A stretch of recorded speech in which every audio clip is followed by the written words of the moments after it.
I was born in Nicollet, Minnesota.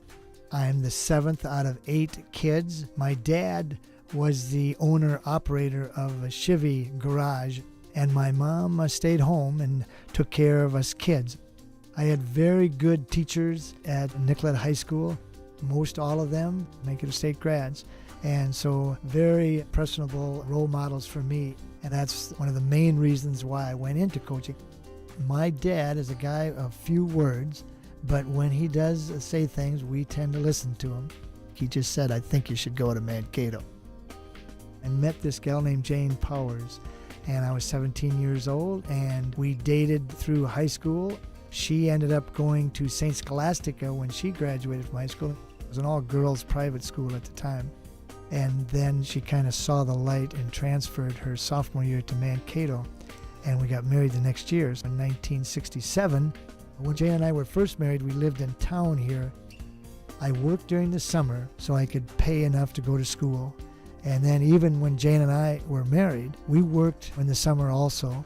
We had a lot of people that kind of looked after us and helped us out. We were young and married and going to school and trying to balance all that stuff. And when I look at students now that are in those same situations, I see from a coaching standpoint, those are really the kids that need your assistance.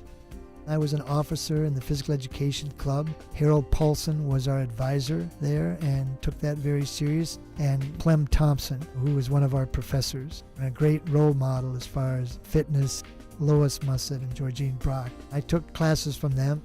You know, if you were under Bud Myers as an athlete, he was a one of a kind. Bud was kind of a guy that you could love and hate in the same half hour. Here you have Bob Otto, pretty tough character. Even looking at him was very imposing. I was a physical education major, and I got my master's in curriculum instruction. Perseverance. All of my coaches and teachers taught me to hang in there and persevere and do just a little bit every day. And that's what I try to tell my kids now that I teach and coach. I've been in different capacities within the athletic department. Twice I was the interim athletic director, but now I'm the head track coach and the head cross-country coach, and also the student relations coordinator in the allied health area. The students should come first when you're teaching here and coaching. We're putting out a lot of fires for kids, and that's way more important than having a neat desk. As students, the people that I'm involved in, if they ask me for something, they knock at my door and they ask me for something, it must be important to them, because it takes initiative to do that, especially for a student to knock at a coach's door, a professor's door, and ask for something, you know. So my answer is yes.